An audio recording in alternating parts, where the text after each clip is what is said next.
like sands through the hourglass, so are the days of our lives? Hello and welcome to another episode of So Are the Days of Our Lives?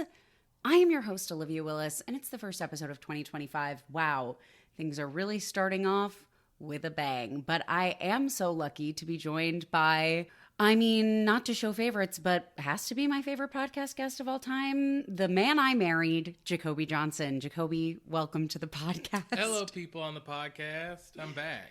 He's back. We're doing a very cool thing because I can't find the dongle to plug in my second mic, so we're sharing a microphone. It's very intimate. It's very radio. It's very, I don't know what it is. It's a radio play. It's giving radio play, and it's going to be an incredible episode.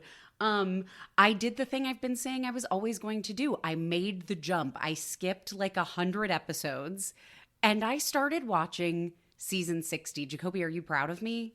Yes. What were you watching before? Season 59. I was stuck in, I was never going to get caught up if I kept just watching every single episode. And then I was just in a loop where I'm like, I'd watch a bunch of episodes and then be like, wow, I'm still a year behind. Like, I'm not getting caught up.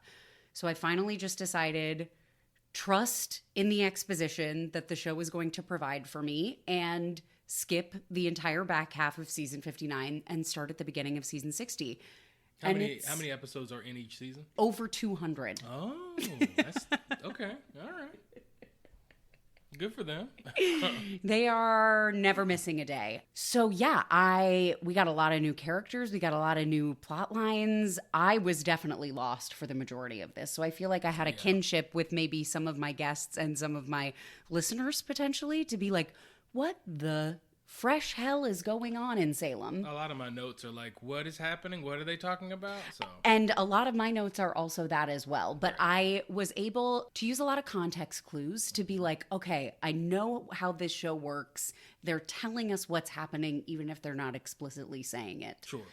I guess, there's probably nothing else to do but to jump right in. Yeah, let's do it.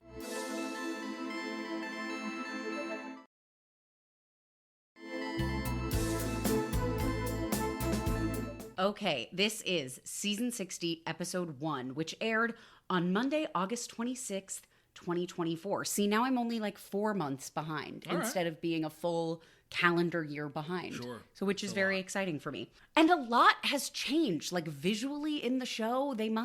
I think they've got some new directors of photography or something, a new lighting designer. We immediately see a change because we begin the episode with like a lake B-roll establishing shot. I know, which I'm like, is that stock footage or do they have a drone? Or what do they do? I think it's like AI renderings. Oh. They get weirder and weirder for me as we go in the episode. Sure. Maybe they're stock footage, who knows? But it's a very new thing to like establish the exteriors of a scene. Yeah. So yeah, we're at a lake and there's a strange man in his underwear. I've never seen this man before in my life. Okay, no, great. correct. So we're in this cabin, which I have heard people talk about in the past. I think it's the Horton family cabin. It's just like a place outside of Salem where people go when they need to get away. So cool teen Holly is here, which means she survived her New Year's Eve overdose. Okay. New Year's Eve going into 2024, she overdosed at a New Year's Eve party. Oh, damn. And had to be sent to Italy to get experimental treatment. Man, that's the whitest thing I've ever heard. Getting sent to Italy for sure. overdose treatment? For sure. For teen overdose treatment? For sure, yeah. That's the whitest thing I've ever heard. So Holly is very mad at this ripped boy who's in his underwear. She's demanding to know what she just walked in on, and he swears it was nothing, but Holly astutely goes, didn't seem like nothing since you two were half naked. Yeah, that was crazy. But he insists he just woke up and Sophia just showed up and randomly started coming on to him. I have no idea who Sophia My is. favorite, I don't know who that is either, but my favorite thing is him being like, and then, she was trying to, and it was so random. I'm like, yeah. Don't describe it as random. How random that she broke into my cabin and started trying to have sex with me. That's crazy town. Why would she do this? So Holly helpfully name checks him here. This is Tate. So this is actually not a new character, but it is a new actor. So the reason I was so thrown off is because they recast Tate in the episodes that I skipped. Dang. Dang, old Tate. I'm sorry for you, big dog. Well, actually, I did some research about this, and old Tate, the original Tate, was currently a student at the University of Michigan in their BFA musical theater department, and he was missing too much class to go to filming, and so he decided to choose his education over his career in daytime soaps. That's smart. I find that to be admirable. I do as well. Yeah. So this is Tate. It makes sense. Tate and Holly are a dynamic duo. So Holly thinks that if she hadn't shown up, they wouldn't have been half naked for long, which I feel like is a clunky way of saying, like, I feel like you would have gotten all the way naked. Sure, yeah. I mean, you would. Yeah, I mean, intercourse would have been happening. I think is the vibe. Tate swears that nothing happened because the only person he wants to be with is Holly, and I'm happy for these crazy kids because they were having a little romance when she overdosed, and then it was very dramatic. Yeah, but he lying though. I mean, you don't trust Tate? Yeah, I mean, good for them, but he lying though. I don't believe him for a second. No. Okay. He obviously is lying. I think the male perspective.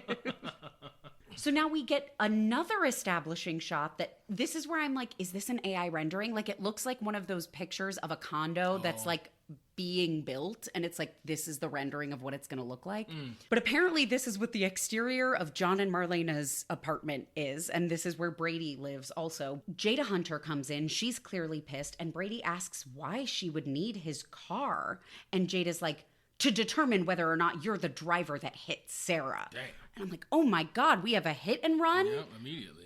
Oh my goodness. Sarah Horton, who is a famed doctor in the city of Salem. Man, you can't even keep the doctor in Salem. No. Damn it. So yeah, Brady reels and he blinks really fast to show that he's taken off guard. Well, it's the first of many shots that I like about any soap opera where news hits someone and then it's just like, let's hold on them reacting for like, I don't know, 5 seconds just to really... Anywhere between 5 and 18 seconds. Yeah. And they're kind of reacting, but also just looking just beautiful. Kind of staring, you know, the makeup department's getting their flowers. Absolutely. Meanwhile, Chad is in his room at the DeMera mansion, and he's staring at a picture of him and his dead wife, Abigail, who was murdered in that very room. Oh, damn. And this is one of my favorite things that they do, where they clearly have, like, just pictures of the actors, like, that they then use as set dressing. Like, a lot of times it's, like, their headshots, so it's, like, weirdly too formal. But this is, like, a candid shot of the actress who played Abigail and the guy who plays Chad. So he's staring at it wistfully. And his sister, Kristen DeMera, comes in kind of awkwardly. And she's like, I heard about everything that's going on. And I'm like, thank you, please. I just skipped 100 episodes. Like, please tell me in explicit detail what's going on. Yes. But then she's just vaguely like, so where is this woman who claims to be Abigail? And I'm like, okay, I could have used more detail in that moment. Yeah, I would have liked more. But also, Miss Teeth is back with teeth. See, this is her. Miss Teeth is the other character that wears the big dentures and the brown hair. Yes, which is why I think she's one of the best actors we have, because she's got range. Doing this and Miss Teeth, it's pretty beautiful. Incredible work. So yeah, Kristen comes in, drops the bombshell. Where's this woman who claims to be Abigail? And Chad furrows his brow really hard. Now we're out in the park, I guess. It's just like an outdoor space. And we meet the woman who I assume is claiming to be Abigail. Yeah, it took me a minute to understand that. Well, this is the thing about like context clues of when you watch the show enough, you learn like what they do. Anytime they refer to someone at the end of a scene and then go to the next scene, it's usually that person. Oh, okay. All right. So this woman who's claiming to be Abigail is none other than, I feel like, very popular early 2000s actress Annalyn McCord. What's she in? She was like a 90210 sort of person, but potentially more recognizably, do you remember at the beginning of the Ukraine war when when there was a woman who made like spoken word poem that she put on social media that was like, "Dear President Vladimir Putin, Girl, no. I'm sorry I was not your mother." No. Oh, that was her. I'm about to save people, man. No disrespect, but it was just truly no disrespect. That was a wild transition. That's all that was. Yeah, sorry. It was but that's like how I recognize her. I'm like, oh my gosh, dear President Vladimir Putin. Okay, all right. So I'm glad she's back on TV, girl. Yeah, do your thing, man. Okay, so this woman, she's very stressed. She's looking around. She's very jumpy. Then she angrily sends a text, of course, reading aloud, and she goes, "Don't see you. Where the hell are you?" And just as she hits send, a dark-haired man who I've never seen before, he's wearing a suit, He steps out and he goes, relax, I'm right here. And she jumps, like she's clearly on edge. And then he smiles at her and pulls her in for a very warm hug. But she is clearly uneasy. I have no clue who he is at this point. Me either, but I like the shots. This is one of many times in the episode where someone will hug, but then you'll see the conflictedness on their face on the other side of the hug. You get a lot of work on either side of the hug. We hugging, but I don't feel good about it, though. Okay, and off of this very conflicted hug, we finally get the title sequence. That's right. Like sands through the hourglass, so are the days of our lives. All right, back at the cabin, Holly is still pissed. She's like, so what, Sophia just took the ferry all the way here to come on to you and you just threw her out? And Tate, still in his underwear, bumbles out like, yes, he wishes he'd kicked her out sooner, but he was just so taken aback, and I swear I was totally turned off, but she disrobed. This man, he was really protesting a bit. That's why I'm like, he lying. He's like, she came in, she was throwing ass. I couldn't look away, but I wanted to, but it was ass. You got to understand. Like, he was doing a lot. Yeah, you're right. It is the lady doth protest too much I think moment. He's a liar. Yeah, Okay, heard. So then Holly immediately does a 180, and she's like, don't worry, I totally believe you. And I'm like, really? Because 0.2 seconds ago, you didn't believe him at all. And all of a sudden, she believed him so much in the way that my note on this is, you know how they be calling men whipped? Yes. I'm like, this bitch is whipped, and now she won't dick. I know, and now yes. Immediately follow. This is it. She goes, yeah, walking in on that was no fun, but maybe you could reassure me that I'm the only girl you want. Like, yeah, what is girl? And then he just kissed her. Though. Yeah. I'm like, yes. brother, you're not understanding the assignment. They are teenagers, to be fair. Oh, so I think they're not 35. Oh, okay. Not the characters. Oh. These characters are supposed to be like 16, I think. Okay, all right. So maybe this is their version of. Man, when I was 16, no. I did not. I had no game at 16. That's a joke.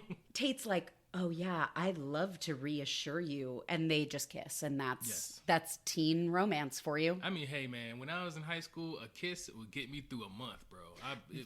That's like that episode of Hey Arnold we were watching last night, where they get kissed on the cheek by those 6th grade girls, and it just makes their life. When it ain't the 4th grade, if I was in the 4th grade and a 6th grader kissed me on the cheek, I would die. I would die immediately. So all is well with our cool teens, Holly and Tate. Holly says she's glad to see him, and Tate asks how her Aunt Sarah is doing. And Holly answers helpfully with explicit details. She's like, Sarah's okay, all things considering. I mean, who just hits someone with their car and drives away like that? Thank you. Explicit detail. But then it held on him really hard, and I was like, it's him.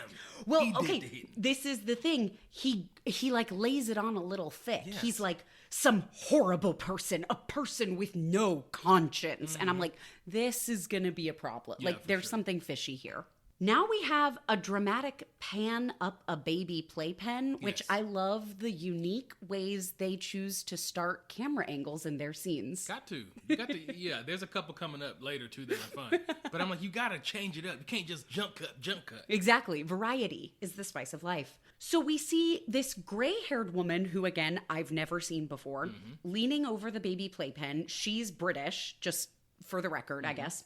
And she goes, are you going to play by yourself a bit so grandma can have a break? Which I'm no baby expert, but I don't think that's how babies really work. No, like, they don't. I'll play with myself so my grandma can have a break. Yeah, it's like I don't even really know how to play for real yet. Yeah. So I need somebody to help me figure that out. Then because we obviously don't have a baby on set, this woman narrates, that smile tells me you are. Whoever, they should write plays though, because this is perfect. Like, we on stage, we got to figure out how we're going to tell the story. We can't have a baby. They should write incredible, regional theater plays that will play for years to come. Absolutely. On Golden Pond. There we go. Hell yes. So this mysterious gray-haired woman stands and goes, we're in a hotel room, by the way. She stands up from the baby playpen. She goes and looks over at a table where there's a half-empty bottle of vodka. Okay. Not how grandma should be spending her break. No, it should. I mean, my grandma didn't. But, some grandmas is good, and they also get their drink on. But my favorite is just like we're in this sparse hotel room, baby stuff, one half empty bottle of vodka. Right. Crazy. So then she goes to grab the bottle, but someone knocks on her door. And when she asks who it is, really annoyed, the voice goes, "Mom, it's me." And so she panic shoves the bottle under the bed, which I also feel like is like an irresponsible place to put it. Yeah, but he's not going to look under there. It's true, but like it could roll out. It could roll out. I don't know. So anyway, this woman answers the door and it's Xander. So this is Xander's mother. This gray-haired woman is Xander's mother. Okay, I recognize Xander. He's the first person I recognize other than Miss Teeth. Yeah, good. Okay, so Xander's mother's name is apparently Fiona. And Xander just came from being with Sarah, his wife, who was hit and run by the car. So he's coming by to just check on their daughter, Victoria, the invisible smiling baby. And Fiona asks how Xander is holding up, and the underscoring turns ominous, and Xander says, "I'll be better once the police arrest the driver who nearly killed my wife." Okay. And we really are about to hit... Xander's about to be growling for the foreseeable future. I think at least for the next 3 months. Every scene he's in is a growl. Gotta be you in I'm grief, worried man. for his vocal my health. wife was run over by a man that I know probably. It's true. It's a small town. Yep. So yeah, and Fiona, his mom, just stares at him. And this is the moment where I'm like transfixed by how blue her eyes are. She It's had like very blue eyes, yeah. very almost borderline scary how blue her eyes are. But then I just thought, it's actually her. Red herrings. She did the Crazy. Okay, put a pin in that because we're going to come back to it. Okay. So back with Brady and Jada, Brady scoffs. He's like, "Why would you think my car has anything to do with the accident?"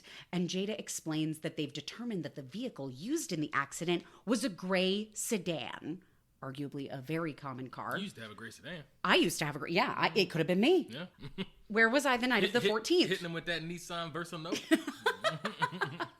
That would have been hilarious if it was like we determined that the car was a gray Nissan Versa Note SV 4-door hatchback. Oh, what? No. It was us. No. Okay. So yeah, Brady's like, a gray sedan is a pretty common car. And Jada's like, well, we got a partial plate from security footage. So that narrows it down quite a bit. Okay. Well, here's the thing. Let me say something right now, okay? This black woman is killing. She is a star. She is not playing with y'all. Yes. Okay, y'all getting on her nerves. Y'all, she had the information, you playing with her. Yes. In the whole episode, she literally spent this whole episode talking to various white people and just being like, man, these people really think I'm dumb. But Yes. but you're not as smart as you think. You're not killing right now. Because Jada Hunter's on the case. That's right. Jada demands to see Brady's car now. And Brady goes into a flashback.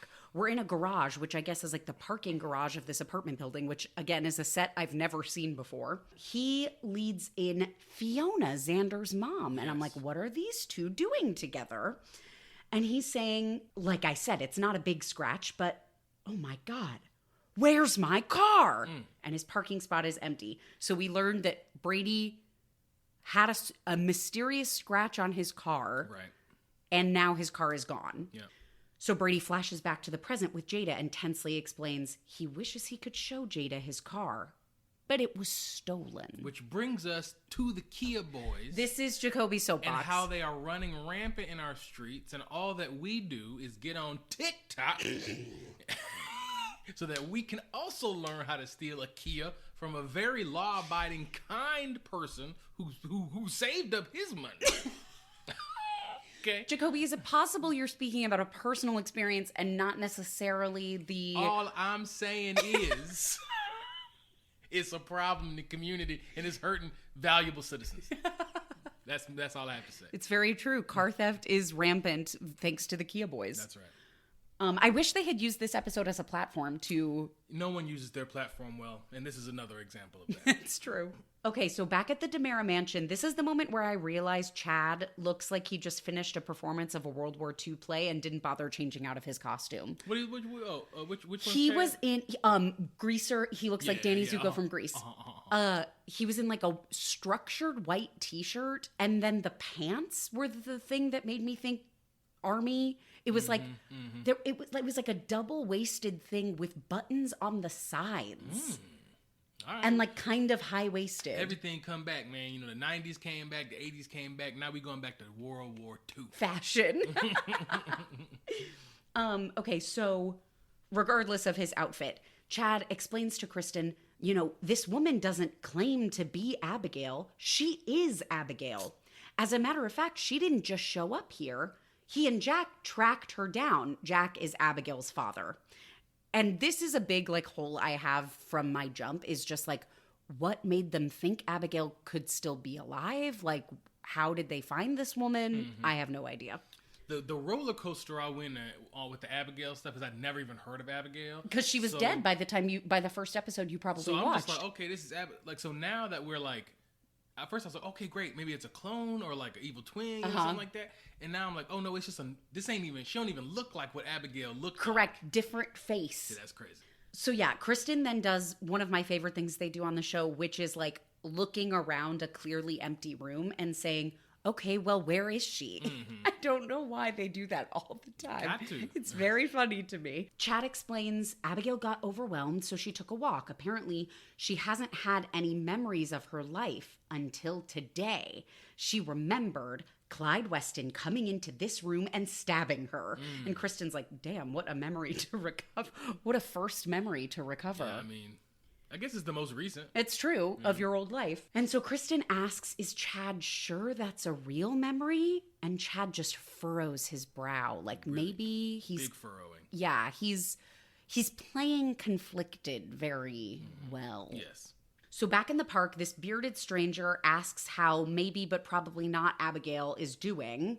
And she's like, not well, bitch. Like, she's stressed. She told Chad she had a memory and she's creeped out being in that house with everyone staring at her. And I'm like, to be fair, you're claiming to be a woman back from the dead, or like they all thought was dead but never died. Like, people are going to be a little weird around you. But here's what I'll say about that. You live in Salem, right? People get possessed by the devil. People get hopped up on sex biscuits. Yes, this is true. This ain't the weirdest shit you done seen. This is true. This is true. That's all I'm saying. It's true. So maybe everybody just needs to be chill about it. Need to relax, yes. So this woman, she starts twitchy pacing and she's explaining she couldn't help but tell Chad she had this memory, you know? Chad just looks at her with these puppy dog eyes and she had to throw him a bone.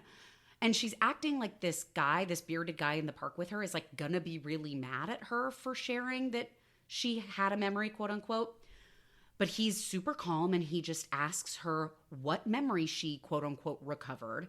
And she sheepishly goes, about the night of Abigail's murder, which definitively tells me this woman is definitely not Abigail, does not think she's Abigail. This is all a ploy. And like, Mystery Man is shook. Yes, for sure. So this is why I'm going to continue to refer to her as not Abigail, because sense. I don't know who she is. Yeah, and they never say her real names. Correct, but I know who she's not. Yes, and that's Abigail. Back at the cabin, Tate is in no rush to put on some pants. He's just going to hang out in his underwear is going to enjoy this maple bacon scone from Sweet Bits that Holly brought him. Sweet Bits was a hilarious name. It is the name of the bakery with the famed sex biscuits. See, man, listen now. If I got drugged at this bakery, I don't care how good your maple bacon scone is. It's a wrap.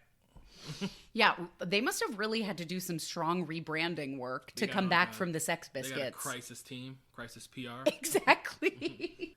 So Holly and Tate sit and they are about to go into an entire sequence that I know nothing about. It was like watching something in a different language. This is good because my question, like my next note is, what are they talking about? Because it was a long, detailed scene. Yes. So we're going to go through it together.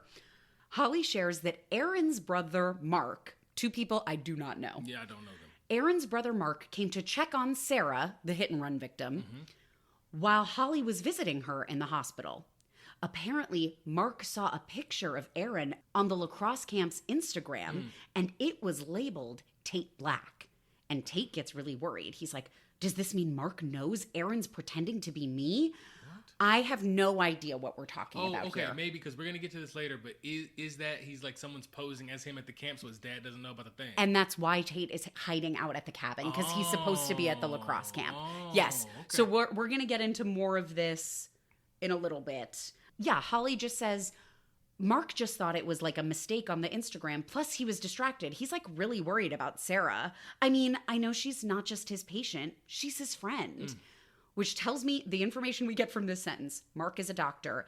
And I would hope that he has the same level of concern for all of his critical patients, not just his friends. I mean, I agree with that, but I mean, it hit different when it's your friend. You Okay, know what I mean? heard. Fair. But hopefully he's taking care of everybody. You know, if my mom was in there, take care of her. I don't care about your friend. Totally. Okay, so we're going to continue on this Mark train. This is just a very funny factoid to put at the end of this scene. Tate just goes, you know, Mark pretty much raised Aaron and Felicity alone after his parents died? And Holly's like, yeah, I can't imagine what it's like to raise your siblings and be a doctor. Talk about a great guy, right? Which immediately tells me Mark is not a great guy. No, he probably sucks. There would be no reason for them to say this if he was a great guy.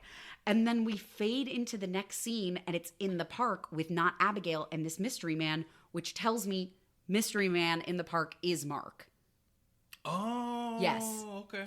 Oh, I yes, see. Yeah, yes, okay, yes, yes. sure. Okay, so now we know Mark has a brother who's pretending to be Tate at this lacrosse camp, and Mark is somehow in on whatever this plot with fake Abigail Devereaux is. I hate that she has a different last name as Chad, just for continuity purposes. Sure. We're back in the park. Mark, mystery man equals Mark. He tells not Abigail she did the right thing, but not Abigail is freaking out that she's going to have to keep remembering details about Abigail's life if they want people to think she's Abigail Devereaux, whatever, these people and their last names. Yeah. So we now know these two are officially in cahoots. Not Abigail goes, but luckily we got some of the heavy lifting out of the way. And she thanks Mark for fixing the DNA results. Dun dun. Speaking of the Damaras, we're back at the mansion. Kristen's still skeptical. She tells Chad that this quote-unquote memory of Abigail's murder doesn't really prove anything, that all those details were public knowledge, like in the news and on social media and stuff. And then Kristen kind of meanders her way to the end of her point in a way I really enjoyed, so I'm going to go through it. She goes, and Clyde is the only one who could corroborate or contradict any account of that night, and he is in prison for committing that crime. Okay, come on now, break the line up. Break it up. Make it, give every word meaning. So Chad's getting pissed at Kristen's insinuation, but Kristen swears she's just trying to protect her baby brother. And, I mean, this woman comes out of the woodwork with a new face and amnesia, and everyone's just so happy that Abigail could be back. But what if she's a fraud? And Chad is clearly conflicted. At one point, I think this is this moment where Chad goes, hey, why don't you go back to work or whatever you were doing, okay? Go back to work before you came over here cock-blocking with your theories. Why are you in my house on a Wednesday afternoon? I'm like, God, dog, go back to work or whatever you do. So back at the hotel room with Xander, Fiona agrees they'll all feel better once that bloody driver's caught. For sure. This is the moment where I realize she's British, but he's Scottish. Which, that can happen. I guess. Yeah, you're right. So Xander shares that there's been a breakthrough in the case, and the ominous underscoring kicks in. So now this is when I know for sure that Fiona is definitely a part of the hit and run. Either Fiona hit Sarah and she's framing Brady, or they did it together, is my theory. But Xander says the update from Commissioner Hunter, which this is ding, ding, ding, brand new news. Jada has a promotion. She used to just be a detective, and now she's police commissioner. That's because she is on the case. She on her shit. Absolutely. Xander tells Fiona that Jada has a partial plate, so soon they'll know exactly who did this. And Fiona smiles uneasily like a guilty bitch. For sure. So now Brady tells Jada his car was stolen a few days ago. And Jada's like, okay, I need specifics. This is like an active investigation. Was it before, on, or after the 14th of this month? And Brady's like, why does the 14th matter? And she's like, work with me here. That is the day Sarah got hit by a car that could be your car. Dumb. So Brady says, actually, it was before the 14th. Well, the morning of the 14th, the morning of the accident. You know, he had a big meeting that he missed because he was late because his car wasn't there. And then there's like a very clunky moment to me where we land on Brady's like money line. So Jada goes, only one car on my list was reported stolen, and it wasn't yours. And Brady responds, that's because I didn't report it. Yeah. I'm like, God, there could have been a smoother way to get to him ending the scene with, I didn't report it. I know. Which, the third time the Kia Boys hit me, I was like, I don't want to report it either. I did it, but I was like, I'm tired of talking to the police. The third time I had to talk to police. In 2 months, I ain't talked to the police this much ever. In my life. That would have been a great excuse if he's just like, it's a Kia. It keeps getting stolen over and over. I gotta get out of my lease. I have to actually pay a fee so that they'll let me out because free me from this. It's ridiculous. Jada points out to Brady that Grand Theft Auto is a very serious crime. Like, he can't just go around not reporting it. Great video game, though. Grand Theft Auto. It is weird to hear Grand Theft Auto in the context of, like, the actual crime. Yeah, it's actually funny. Every time I hear Grand Theft Auto, I immediately think they're talking about Vice City. Me too, even though I never played it. Jada's like, even though your family has been through a lot, you need to report this because I believe that it's very possible whoever stole your car is the same person who hit Sarah. Mm-hmm. And this is great detective work. She's not giving too much away. She wants Brady to still be cooperative. Yep. Now, here's the thing. At this point in the episode, I hit a commercial break, and it was a commercial break for the Traitors. And I just want to say on a public platform that Boston Rob ruined my life and the lives of many people who love that show because Bob the Drag Queen will now not be on there. 100%. Spoilers for The Traitors Season 3. Yeah, I apologize. Yeah, spoilers. I already said what happened, but sorry about that. But I hope Danielle and Carolyn, who I will not say anything about, but she got a lot going. But I hope that they put their powers together. Yes. And murder him. Absolutely. 100% agree. That is really the tragedy of this season of The Traitors. Yes. As you can tell, we are a strong Peacock household. Peacock provides us with a lot of our favorite entertainment. It does. And this has been an ad for The Traitors. You're welcome. Hey, don't even sponsor me, okay? I will freely do it for free. Okay, Alan.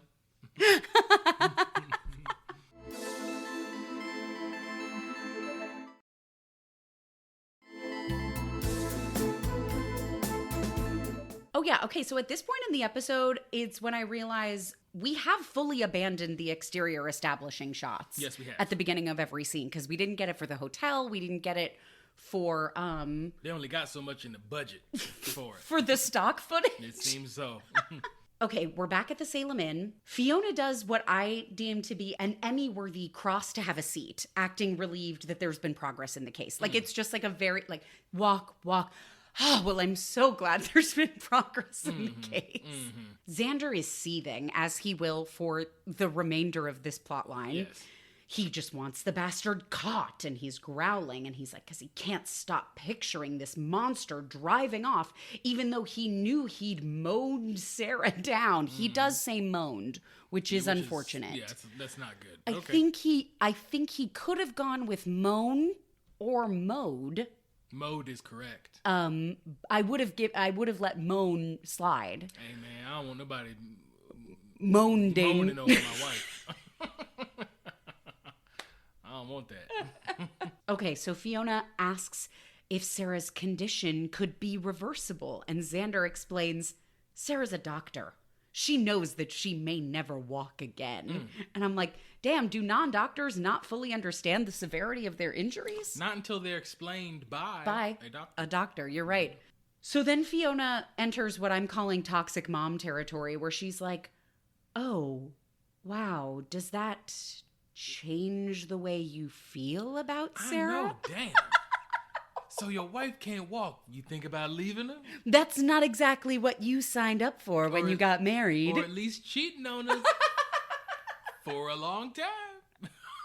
A man has needs. What? Mom, relax. Take a minute. So yeah, Xander is incredulous. He's like, I love Sarah more than anything. I'm lucky to have her in my life. If anything's uncertain, it's whether I'm going to be able to step up and be the man and father that Sarah and Victoria need, which I think is fair and self-aware of him because he's kind of a mess. Okay.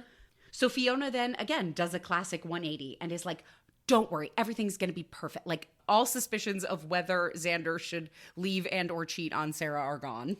You know, that's one of those I think you learn as a mom, a mother-in-law. You're like, okay, I said something about my son's wife. He didn't like it. I'm a pivot. Yes, we're going to strong pivot. Yeah.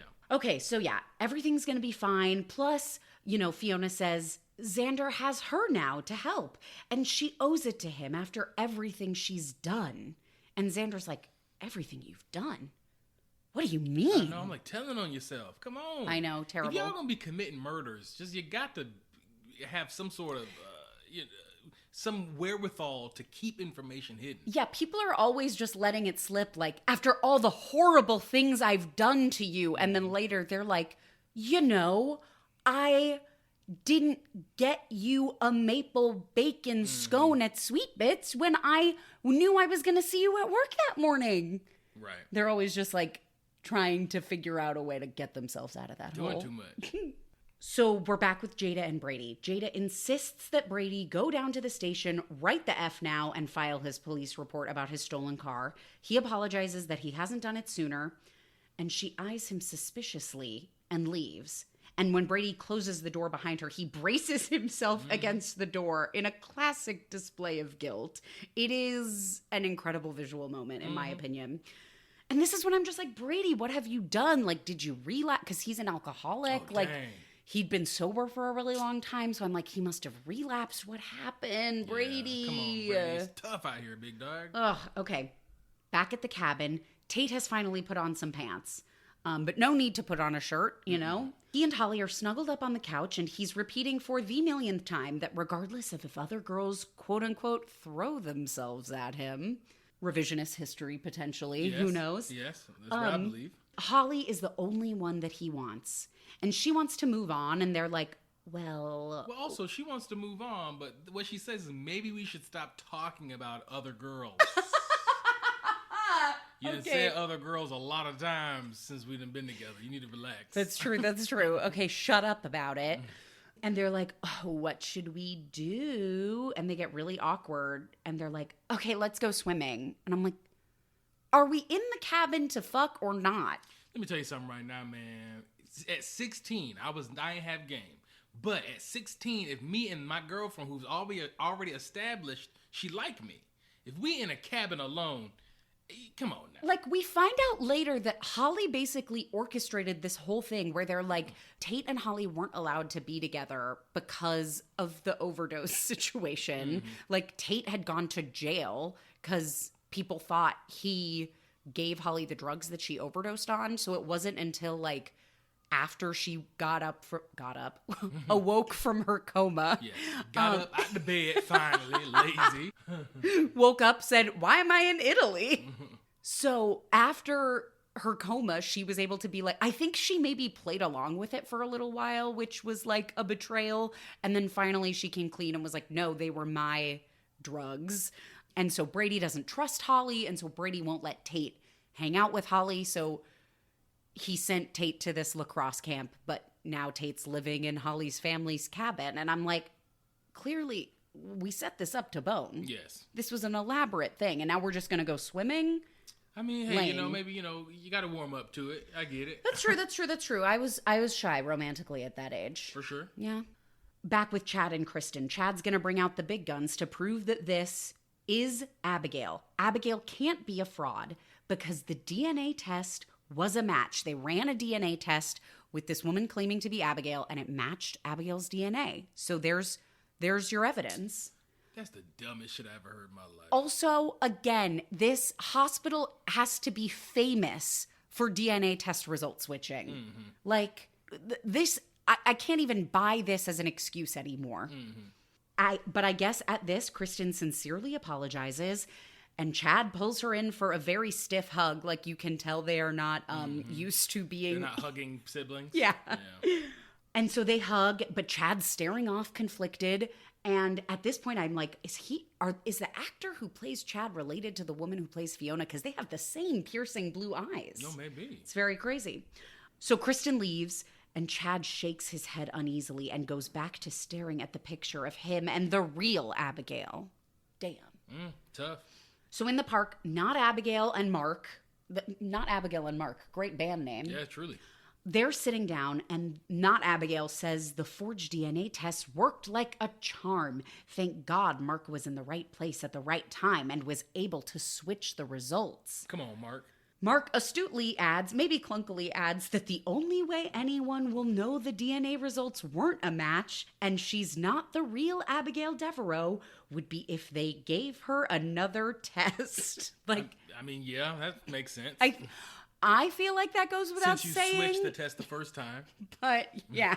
If you don't get to do that the second time, then they'll know. Then they'll know. But also it's just like, ding, ding, ding. They're gonna eventually run another test. For sure.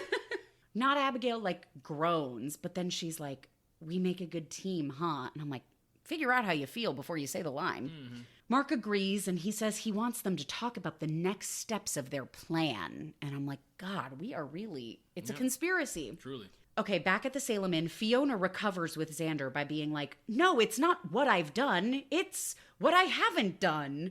All those years of not being there for you. Smooth recovery, Mom. So she kind of like reverse psychology guilt trips him by being like, it's obvious the reason you don't feel confident in your ability to be there for Sarah is because I wasn't there supporting you. Way to make it all about yourself. Yeah, come on now, Fiona. selfish. Oh my gosh. Narcissist. And when Fiona touches Xander's arm, some like straight up interstellar eerie music comes in. So clear, they're truly like, do not get it twisted. This woman is a villain. She's a villain, I'm telling you right now. So Xander tells Fiona he's grateful to have her here now, and Fiona assures him that she's going to make up for the lost time. And this is when she opens her eyes to stare off while they hug. Another moment. Which I have gone on record as saying is the most sinister thing one can do. Yes, looking off while hugging. Closing, but like having closed eyes and then opening them while you're hugging someone, that is messed up. Okay, so Jada is putting her detective skills to use. She's following a hunch down to Brady's parking garage. She's snapping a bunch of pictures of the empty parking space. Got to. When who should walk up but the Dr. Marlena Evans? She's shocked to find out that Brady's car has been stolen, which is suspicious as fuck. Okay. Because Jada's like, Brady didn't tell his mom who he lives with, his stepmom, but who he lives with, that his car was stolen days ago. So Jada She's says... not my real mom. I don't tell her anything. Classic Brady. So Jada says she's trying to figure out when the car theft happened. And so she asks Marlena when the last time she saw Brady's car was. And Marlena says, well, it was the night John and I got back from Missouri. And I'm like, what happened in Missouri? Right. But Marlena noticed Brady was parked in her spot. And that was the night of the 14th. Dun, dun, dun. He's a lying bastard. Yes, this is when he's caught. Lying bastard. That's on my notes. Lying bastard. Sorry, I just caught a glimpse of JuCoby's notes. And it did just say in all caps, lying bastard. Potential title of ep. Truly. Okay, so meanwhile, Brady's back upstairs. He's pacing. He's quaking in his boots. And Kristen starts banging on the door, demanding to speak to him. And he sort of begrudgingly lets her in. And she says she's here about his car. And Brady's like, how do you know my car is missing? And Kristen responds, well, because I'm the one who took it. Fool. Classic. Let me tell you something right now, okay? I hope that we are never ex-husband, ex-wife. But if we exes, how you stealing my car? You ain't got a key to my car. She is a classic villain though. She's got hot wiring. Yes, she's got connects. She's got guys she can call to make a car Kia disappear. Boys. Dang it. Kristen DiMera could be at the top of the Kia Boys. It's always a white person at the top. Who never takes the fall. Damn it. Okay, so now we go back to the cabin. Dumb old Tate is hobbling in. Holly's helping him limp to the couch. They're both in their bathing suits, but Holly is weirdly wearing a towel around her waist, which I understand for TV, but feels very not realistic as a woman. Yeah. To wear a towel not up above the boobs. Okay, yeah. But whatever. They get Tate on the couch. Apparently Tate fell on the rocky beach and fucked up his ankle. Dumbass. You're cheating and you're dumb. Lying bastards. Okay, exactly. That's what the whole episode should be called. They do like a very funny close-up of Tate's ankle, but he's like hiding the ankle behind his other leg. And I'm like, why do the close-up if we're not going to see the injured ankle? Yeah, come on now. So Tate tells Holly he'll be fine. And then he immediately winces. And Holly does a classic, you don't have to pretend you're okay just so I think you're a badass. And I'm like, Would you think he's a badass if he was fine after falling? Also, man, maybe I'm just weak, but man, when I was 16, if I hurt myself, I can't pretend. Just take me to the hospital, okay? But also, yeah, just the instinct to be like, no, I'm fine. Like, if you're gonna wince and start crying immediately after, just be honest with yourself. Come on now. Lying bastard. Lying bastard, falling ass bitch. That's my other note. That's the note I had for him. Falling ass bitch. Oh my God. Tate finally admits he is really hurt. Holly wants to take him to the hospital, but Tate says he's not supposed to be in Salem. What if they get seen? And at this point, I hadn't put everything about the lacrosse camp together. So I was like, was he exiled from Salem? Like, what happened? Holly assures him that they'll be stealth. And I'm like, they literally, between the two of them, know everyone on staff at this hospital. Why are they doing this? Back at the park, not Abigail tells Mark she doesn't feel comfortable talking about their plan where everyone can see. And she looks around at this set. Empty, okay. Like, they don't even have, like, extras crossing past them. Like, it is an empty space. Yes. Until, obviously, we're going to prove that they can be overheard, because just then, Chad walks up behind her. And not Abigail, he's like, everything okay here? And not Abigail tells Chad that she was just asking this nice man for directions. And Mark's like, oh yeah, so glad your friend found you. Bye now. And then Mark gives her a very obvious pointed look as he leaves. Yes. They are not good at this. Oh, yeah. My note for this was, thanks for your help. Now get the fuck on. Because Chad did have a feeling. Chad was like, listen, I don't know who you are, but I just got my wife back. So you need to leave. Move on, baby dog. So now she's alone with Chad. Not Abigail explains that she just needed to clear her head. You know, having that memory come up was overwhelming. But Chad tells her he thinks she's just going to keep remembering more. And then he's like, hey, speaking of, maybe if we talk more specifically about what you already remembered, it'll spark more. You know, like, tell me what color robe you were wearing on the night you were murdered. Which is, I'll just say this. I know that this is a plot, and we know that she's lying. But if she actually if you believe she has amnesia. Yes. And she is getting thoughts back sort of sporadically. Why do you think all of a sudden she's going to be like, purple? Purple. I remember now. It was purple. That's not whatever. It's also crazy that, like, I don't know. So your first thought is like, what's a piece of information that wouldn't have been in the news? Mm-hmm. The color of her robe. I don't know, man. Very interesting. Also, people are really out here having so many different robes. They got different colors. Yeah, that's the thing. I'm like, he could be like, you only got one robe. That could be it. But I feel like they're rich and fancy, so she's probably got a rainbow of robes. So then Xander tells Fiona he should get back to the hospital to be with Sarah. He says goodbye to his wee monkey. I don't fuck with that, okay? And listen, you can cut this if you want to, and maybe it's because I'm black. Don't call your kid monkey, period. Okay, that's it. Go ahead. Heard, PSA. Xander thanks his mom for watching Victoria and assures Fiona that he is glad she's there. And Fiona says she's grateful to both him and Sarah for welcoming her into their lives. But when Xander leaves, her face falls. And I'm like, this bitch definitely hit Sarah with that car. Yeah, man. I have two thoughts in this moment. This bitch definitely hit Sarah with that car, and I hope I gray exactly like this woman. She had a good head of Her hair is stunning. Look great, yeah. Oh, and then in case we forgot, Fiona goes and grabs the vodka bottle out from under the bed. My son is gone. Finally, a bitch can drink like she was trying to.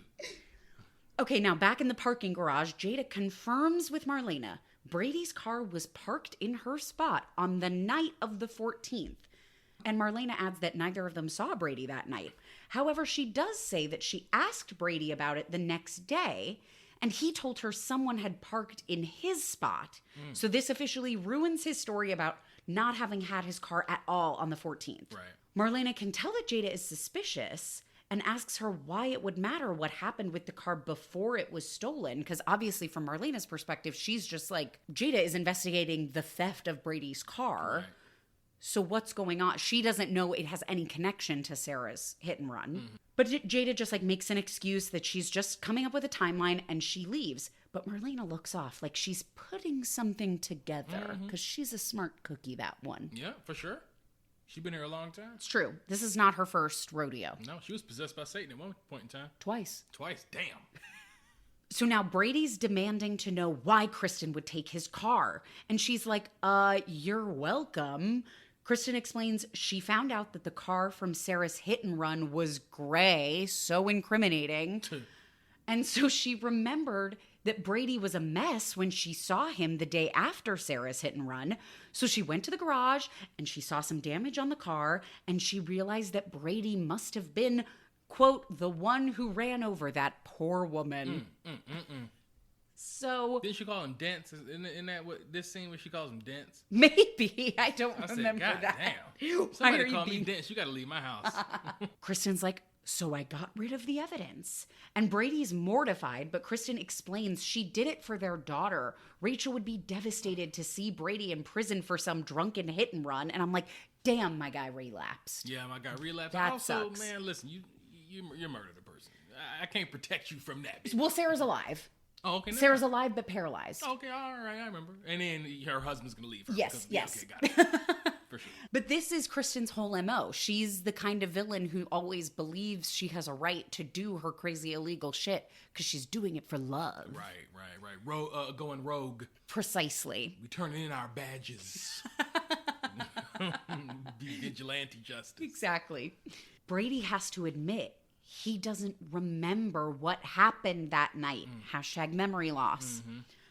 Brady says he just woke up in the car. I think maybe he woke up in the car parked in the garage. Oh, okay. All right. And then he saw that there was a scratch on the front bumper. He heard about the hit and run, and he's like, oh my God, it must have been me. Yeah. But he doesn't actually remember. Exactly. So did he relapse, or was it something more nefarious going on? Well, he definitely relapsed before the accident, but who knows? Maybe he was drugged. It's true. And they're using his relapse as an excuse. Oh my God, it goes all the way to the top. Kristen says it doesn't matter if Brady did it or if he can't remember it because the car is gone. And without the car, Jada doesn't have anything to go on. Just as long as Brady acts normal. And he's like, how does one normally act when you've run down a member of your own family? Horrible. And Kristen's like, just go to the hospital. Give your support. And Brady's like, I can't go to the hospital right now. Sarah's paralyzed and may never walk again. And it's my fault. And Kristen gets very woo-woo. She's like, look, Sarah's alive. And where there's life, there's hope. And I'm like, put that on a t-shirt. For real. That should be. We're doing a PSA in the middle of this. Where there's life, there's hope. Peacock cares. That's right. So Brady points out that she sounds ridiculous, but Kristen just wants to help him get his shit together, which includes sobering up because he needs to be there for their daughter, which is true. And eventually he thanks her. For sure. Okay, this is where I realize I lied. We haven't fully abandoned the exterior establishing shots because now we get one of the hospital. They're just using it very inconsistently. Yes. Tate's waiting in an exam room, and he and Holly think they're in the clear. Like, they've not run into anyone they know yet. But then Dr. Mark comes in. Immediately after she's like, there's no way anybody's going to see us here. Oh, shit. It's the one. Because Mark is probably the one doctor that is the worst person for them to run into. Because he's the one who doesn't know about the brother switching. Yeah. I don't fucking know. I can't get invested into this lacrosse camp plot line. And who's supposed to be where and who on Instagram. I don't know. It's too much. I don't know. Mark is like, huh. Oh, right. And this is when I was like, oh man, the doctor is... Yes. Everything came together with that guy. Yes, the doctor, the switch DNA results, it's stringing together. Yes. So Mark is like, huh, was this a lacrosse accident? Smug. Tate finally explains that Aaron took his place at the lacrosse camp in upstate New York so that Holly and Tate could spend the summer together. But Tate's dad, Brady, doesn't know he's still in Salem. So could Mark please just not tell anyone I was here? Your dad almost killed a lady. Yeah, he's actually a little preoccupied. I don't know if you knew that. And Mark is like, oh, wow, you want me to lie? And I'm like, little do they know, lying is maybe one of his favorite things. That thing. Not Abigail is now back to her very herky-jerky ways. She's like, I don't remember the robe I was wearing when I was stabbed to death. I mean, not death. It was covered in blood, but I was mostly focused on the guy with the knife. Where is this coming from, Chad? And I'm like, girl. Well, nobody knows. Nobody's a good liar in this. Everybody's bad at it. You're doing a scheme. You're pretending to be a woman back from the dead. you didn't practice, like... What you was gonna say? Just being calm when you're being confronted. She's just immediately like, I don't fucking know. What do you want from me? Mm-hmm. It's crazy. So Chad apologizes. He explains that Kristen just got in his head about how anyone could have known those details about the night of the attack. And not Abigail pretends to be so offended because she didn't come looking for him, you know. Chad and Jack found her, and she trusted him and came to Salem to get a DNA test, which they should have just done a DNA test wherever they were, because Salem, not well known for their DNA test success. Truly. And she's like, but if you don't trust me, then I can just go back to Poplar Bluff now. And I had to turn on the subtitles and watch it like 3 times to get Poplar Bluff. Oh, see, I didn't get that at all. I didn't know what she was talking about. What a weird name for a town. Poplar Bluff. It's bad to say. It just not fun to say. We're in the home stretch. We go back to the hospital where Mark tells Tate that the ankle's just sprained. He'll be good to go in no time. And clearly time has passed, but Tate goes, you didn't answer my question. Are you going to tell anyone I'm not at lacrosse camp?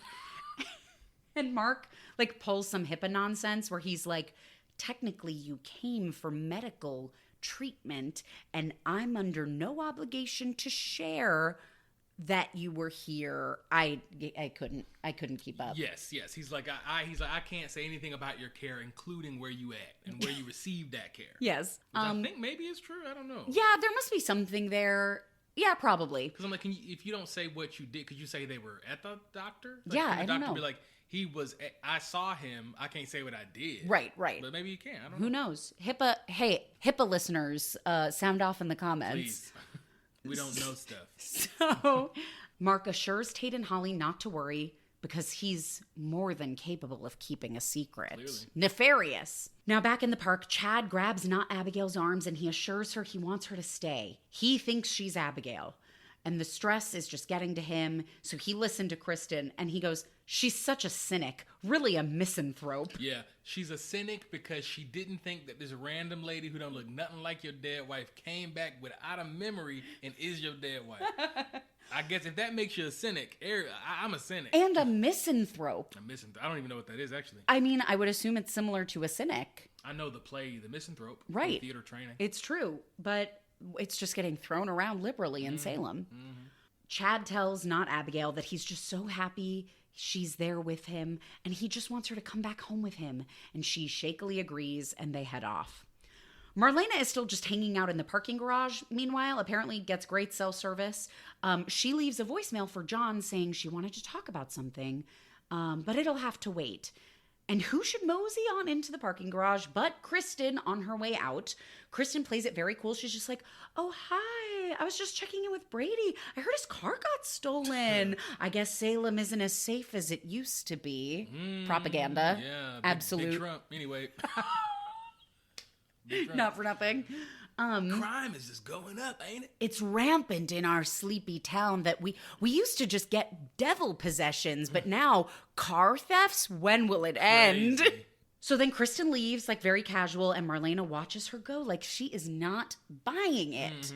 Because Marlena is a smart cookie. It's true. Remember? So now we get my favorite shot of the episode, an incredible close-up of Fiona staring through the bottle of vodka. The DP was on one, man. He said, let me tell you something. So yeah, it's the camera, the vodka bottle, Fiona leaning with her chin on the table so that you see her face through the clear bottle. Stunning. Oscar. Beautiful work. She's staring at her beloved half-drank bottle of vodka, and Fiona gets up and she takes the bottle and she goes, no! I'm done with that now. And she throws it in the trash and there's a shattering sound effect, which I really liked. Tough. And she goes, I'm going to be the mother Xander needs. I mean, good job, man. Take care of your kid at the end of the day. Yeah. So now out in the square, Xander runs into Jada and she lets him know that there's a suspect in Sarah's hit and run. And this is another one of those moments where Xander just stands there. Stand there, look off, let the camera get the grief, you know, and the discovery. Yes. Finally, back at the hospital, Tate's on crutches and he and Holly are almost out of the woods, except they stop in the waiting room of the hospital to have a conversation about how lucky they were that they didn't get caught. absolute amateurs. Let me tell you something right now. My mom doesn't listen to this podcast, but even if she listens to this episode, she knows this by now. I was a very sneaky teenager. I would not have been caught this way. You're dumb, okay? You're fools. Okay, so finally they're like, all right, let's get out of here. And they start walking. And who should cross their path and do an incredible double take, in my opinion, but Brady himself, Tate's dad. And he just freezes like a deer in headlights. And that's the end of the episode. Dumbasses. Keep getting caught. Just get out of the hospital. Before you stop and be talking. Terrible. Terrible. Anyway, that's the end of the episode. Wow, JuCoby, takeaways. What do you feel? This new world of season 60. I mean, they got a lot going on right off top. Murder. I'm not murder because I keep thinking she dead. Yeah, just because we didn't see her in this episode, so it's very easy to think she's dead. Yes, they've maimed a woman and Correct. changed her life irrevocably. You guys, teenagers, and everybody was connected in this, family and stuff like that. It's true. So that was, it was crazy. I am interested to see how everything plays out with these terrible people lying. It's true. The lying liars who lie. Yes. Potential title of ep. Yes. Yeah, it's very funny to me. I liked the experience of watching this episode, like having skipped so many episodes, because it made me have to sit forward on the edge of my seat and really like put together the puzzle pieces, which I haven't had to do for a while, because when you watch every episode, like it gets a little repetitive, for lack of a better word. Like, I think the show is not designed for people to sit down and watch every single episode. You really just want to pop in when you pop in. Exactly. And be surprised by stuff that's changed and like stuff that's happening and new characters and new people. So who knows? Maybe I'll do another jump to catch up, but I don't know. I like where I'm at. I like the storylines that we're getting. So I'm going to stick at the beginning of season 60 for a while and I believe in that. See what happens. I believe. Wow, thanks for listening, guys. If you made it this far, don't forget to follow me on Instagram at So Are the Days Podcast. I will post the incredible visuals from this episode, such as Brady bracing himself against his door in guilt and Fiona staring through her vodka bottle. Perfect shot. Yeah, follow me on Instagram, fun stuff. If you like the podcast, leave a little rating, leave a little review in whatever your podcast platform is. We are everywhere podcasts can be listened to. And by we, I mean me, because this is a one-man band. JuCoby, anything you want to leave the listeners with? Stop the Kia boys, man. Stop them in their tracks. Thank you. Get justice on me. Another potential title of the Kia Boys PSA. Yes. We'll see. Thanks so much for listening. And I don't know, stay classy, Salem.